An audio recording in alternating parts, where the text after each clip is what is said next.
Учениците од 4-то, 5-то и 6-то одделение ги добија првите дигитални интерактивни учебници. Проектот е во насока на дигитализација на образованието, а како што вели министерот Чакири, ова не се класичните печатени учебници, туку учебници со мултимедијална содржина кои процесот на стекнување знаења го прават поинтересен, а со тоа и поефективен за младите. Денес нашата земја ги има првите дигитални интерактивни учебници изработени за учениците од 4-то, 5-то и 6-то одделение.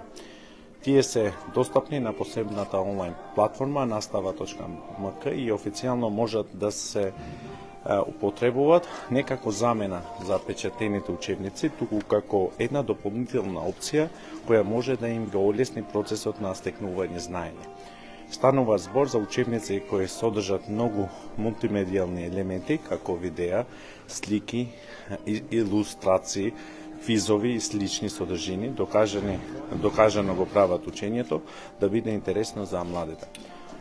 Достапни се во секое време на секое место каде има пристап до интернет мрежа, а секој ученик сам ќе може да одлучи дали ќе користи дигитален или печатениот учебник кој го добил во училиштето. Примената на дигиталните интерактивни учебници веќе се тестира во неколку училишта, вели Чакири, и додава дека реакциите на учениците и наставниците се доста позитивни.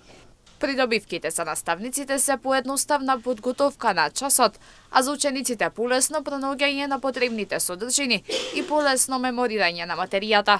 Ова е прва фаза во целиот процес кој ја реализираме заедно со економскиот оператор преку постапка за јавна набавка, во иднина како ќе се изработуваат нови наставни програми и нови печатени учебници за погорните одделенија, тие ќе добиват и во својата квалитетна дигитална верзија. Не се одлучивме за дигитализација на учебниците од пониските одделенија, ги почитуваме педагошките препораки, бидејќи тоа е период за развој на однос на децата кон книгата и пишаниот збор. Чакири додаде дека дигитализацијата на образованието не е прашање на избор во еден брз технолошки развој. Затоа според него е потребно да се даде ваква поддршка за модернизација на IT и мрежната инфраструктура во училиштата.